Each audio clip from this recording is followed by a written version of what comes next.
Today I'm going to discuss my top 10 tips for growing long, healthy, beautiful hair.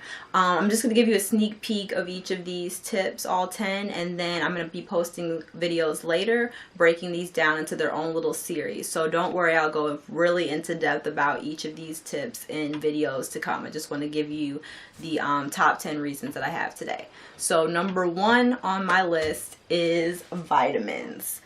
I have taken all different types of brands of vitamins, vitamin regimens, so don't worry, I'll be going into product reviews and speaking about each of the vitamins that I've taken. But I do believe it's extremely important to take vitamins. Your hair needs nutrients, your body needs nutrients, so it's important that you're nourishing your hair from the inside out. So every day I take a minimum of at least 2 vitamins, so that is very important. These I got from Whole Foods, and I'll be going into depth later, but some type of hair or multivitamin. The next thing that I swear by are deep conditioners. Every time I wash my hair, I do a pre-poo, I do some type of hot oil treatment, and I always do a deep conditioner. I never just shampoo or condition my hair. I'm always making sure that I put in moisture. I'm always making sure that I use some type of deep conditioning treatment. And these can go from high to low ends, from really do-it-yourself at home inexpensive treatments to more expensive ones. I'll be going into depth about that, but you need to deep condition. The next thing is using natural hair oils. This is my best friend. We go way back. Organic virgin coconut oil. I'll be talking more about each of the oils, but it is so important. I wish I started YouTube a long time ago so I could have showed you guys all the things that I threw away. Basically a whole trash bag full of products that I threw away because the products are deceptive. They say they're coconut oil, but they're not. You read the ingredient list and the last ingredient is coconut oil. Or you go on Target and something says carrot oil and it has basically petroleum in it, or it has mineral oil. It's not what it says that it is. So you have to be committed to thinking critically about products, reading the label, reading what's in them. And you can find things really inexpensive, but a lot of, unfortunately, black hair care is not what it says it is. And we're putting things on our hair that don't really moisturize or take care of them. They're basically the same as putting Vaseline on your hair. They're crap. So I believe in natural hair oils. Keep the hair moisturized. The fourth thing is taking care of your hair at night. I always wrap my hair. I'm a very rough, wild sleeper, so I normally have to put 2 silk scarves on, and I'll show you guys how I do that. So I normally wrap my hair up at night. I put on a silk scarf one way and a silk scarf the other way. I get these really inexpensive at vintage thrift stores, $2-3. And I also have a satin pillowcase. I believe in having a satin. Cotton is the devil. You do not want your hair on cotton. The friction of it really promotes breakage. It really is drying to your hair when you think about using cotton washcloths or towels to dry off. It absorbs moisture, and so when you sleep with a satin pillowcase, when you sleep with silk, it allows your hair to keep the moisture and also to stay smooth and not break off. So I always wrap my hair at night. In fact, as soon as I get home from work or I'm done for the day, my hair is wrapped in the house. So wrapping hair. The next thing is trying to use minimum heat. In this video and for the next few videos, my hair is straight right now. I really only straighten my hair every 3 weeks or so. And I don't put heat on my hair in between my washes. So I really try to keep my heat to a minimum. I do wear my hair natural and curly sometimes. I will be showing you guys that, the regimen and the products that I use, but really you cannot put heat on your hair every day. You cannot put heat on your edges every day. You just can't use heat that frequently. So trying to keep your heat to a minimum. The next thing, and I know this will be controversial, and these are things, I'm not an expert, I'm not a licensed cosmetologist, these are things that work for me. So there are a lot of YouTubers out there that have relaxers, there's a lot of YouTubers out there that have texturizers that are able to grow long hair. In my personal journey, and for me, relaxers were something I didn't need and something that unfortunately led to me having hair loss. I've had every color hair under the sun: red, brown, bleach blonde, highlights. I mean, the Keisha Cole blonde hair.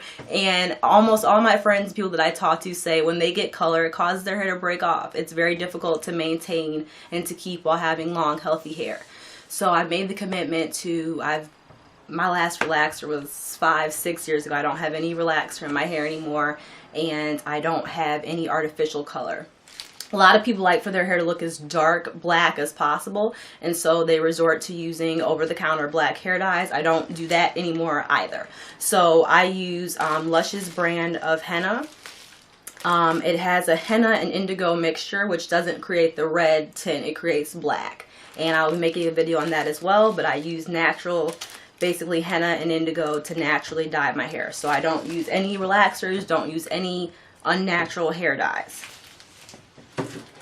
The next step is protective styles, and this is also a very controversial topic. For 2 years I wore my hair in sew-ins. I wore hair extensions, and that's how I basically got a good starter length that I was comfortable with for me to start wearing my hair out. So for me, that was my kind of go-to protective style. But whether yours are buns, whether yours are braids, whether it's twist outs, twists, whatever it is, have some type of protective style in which your hair is able to relax and rest and not be constantly manipulated or constantly exposed to heat. The next one is going to be sectioning. And this may sound weird or random, but I am a firm believer. I do my hair all myself now, basically. One of the reasons for that was going to hairstylists, and as my hair started to grow out, having stylists try to rip a blow dryer through my hair or take a fine-tooth comb and start combing, and my hair would be a matted, just crazy mess. And so now I'm very gentle and I take time with my hair. I section it off. I swear by these clips. You can get these at the beauty supply, wherever, really cheap, and make a lot of sections, blow dry each section out. Moisturize and seal each section, straighten each section. Don't get overwhelmed by your hair. Don't have tangles or a lot of hair coming out because you're not taking the time to section off your hair, and make sure that you're paying attention to each area and also the scalp of that area. So that may seem random. I don't hear a lot of women on YouTube talking about that, but it's something that's very important to me, especially at this length. The next step has to do with trimming. I do all my trimming myself now. I use the search and destroy and dusting method. I'll be talking about that as well. But making sure you have something in your regimen that has to do with dealing with those split ends, because the hair will continue to split up the shaft if you do not take care of the split ends at the bottom. But at the same time, you have to understand that your hair only can grow from the root. That's where it's growing from. So making sure you're taking care of that, and making sure you're taking care of this hair on the end that's been with you for sometimes years and is possibly gone through a lot and needs to be trimmed. And the last step has to do with water inside and outside. Making sure you drink a lot of water daily, making sure you're clean and healthy on the inside.